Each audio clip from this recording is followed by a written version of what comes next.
Tarja Turusella on laulamisen lahja. Onko Tarja Turusen elämän tarkoitus siis laulaa? Voisiko se oikeasti olla näin yksinkertaista?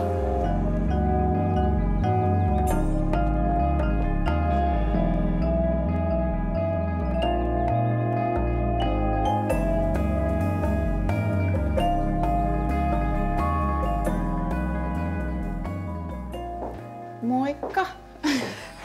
Moi! Moi, täällä valmistaudutaan. Täällä valmistaudutaan, kyllä. Upean näköinen daami. No vielä. Puutelia on vähän liian paljon nenäpässä. Mikä tunnelma nyt? Tässä on tähän päälle tunti. Hienoa, siis aivan ihanaa. Tosi. Totta kai tää on tämmöistä vähän, että sitä miettii niin kuin lyrikoita ja käy läpi vielä ja on maailman ensi-illassa 2 kappaletta, niin onhan se aika hurjaa. Miten se tämmöinen henkinen valmistautuminen? Jaa, no se on tosi tärkeää. Se on todella tärkeää, semmoinen hyvän mielen hakeminen, rauhallisuus. Se on osa sitä kokonaisuutta, koska lavalla aina räiskyy. Sulla on olosuhteet muuttunut nyt, kun sä oot soolouralla. Kyllä. Miten elämä on muuttunut? Tosi paljon on muuttunut ja sillä tosi, mä oon todella onnellinen tänään, kun mä saan päättää omista menoistani ja ihmistä, kenen kanssa mä teen töitä. Sä oot jossain sanonut, että sä et muista tiettyjä Nightwishin aikoja, Joo. kun oli niin hirveä tahti. Niin olikin. Ja se on aika hurjaa, koska nyt on mennyt samoja keikkapaikkoja läpi itse ja kävellyt takahuoneesta. Ei olla totta. Mulla on sanottu, että mä oon ollut täällä 2002 ja en muista yhtään. Se on ihan kauheeta. Et sillä kyllä niinku semmosessa tuubassa menemistä, tiedätkö, että sä menet niinku tukkaputkella ja se on vaarallista. Monille käy niin, että sitten tulee semmoisia pimeitä kohtia. Jos puhutaan siitä elämän tarkoituksesta, niin onko se sitten se sun laulaminen? Sulla on annettu laulamisen lahja. Muutaman päivän sitten kävin esiintymässä täällä Tampereella ja yksi nainen tuli sanomaan laulamisen jälkeen, että kuule Tarja, sä oot sellainen laulava enkeli. Se oli ihana kommentti häneltä siihen, miten hän on kokenut, mutta niin on moni muukin sitä sanonut. Ja joku siinä on semmoinen, että se sanoma välittyy ihmisille siitä laulamisesta silloin, kun se on aitoa. Ja sen laulaja kokee niin kuin, henkisellä tasolla tärkeäksi. Koska laulaminen on sieluntyötä, se on ennen kaikkea se on sitä sieluntyötä. Pitäisikö mun jättää sut hiljentymään? Okei. Minä rupean laittaa vielä vimppaa meikkiä ja... Toivotan sulle erittäin hyvää keikkaa. Paljon. Minä siellä sitten törröttelen jossakin. Ja huuda kovaa ja korkealla. Huutaa? No totta kai, se on Halloween-konsertti. Oho!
Korkokenkien kopina kuuluu kiitos, se oli aivan ihanaa, se oli jumalattoman hieno.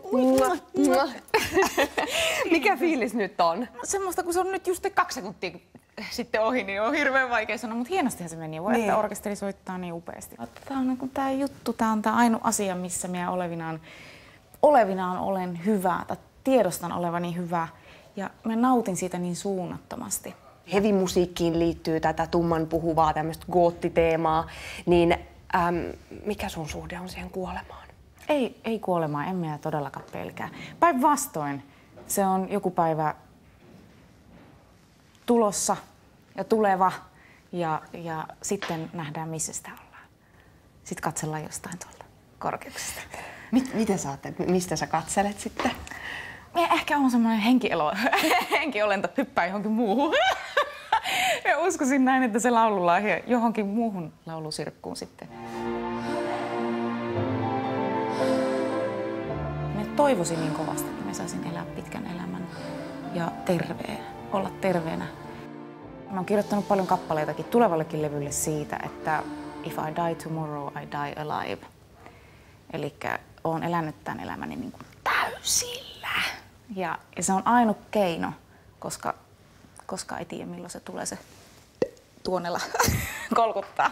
Sulla on suuri rakkaus, josta puhut. Parisuhde on sulle hyvin tärkeä. Joskus tuntuu, että Tarja Turusta ei olisi ilman Marcelua. Kyllä. Näin on. Mitä se parisuhde tarkoittaa sulle? No se on A ja O. Oikeastaan sellainen hyvän mielen lähtökohta. Et kun partneri on myös hyvä ystävä, työkumppani, rakas, niin siinä on sellainen paketti, että monet ihmiset ihmettelevät, että miten se toimii. Mutta meidän suhteessa se vaan toimii. Sun ihana onni. Näin. Kaukaa sitä miestä Piru piti lähteä etsimään.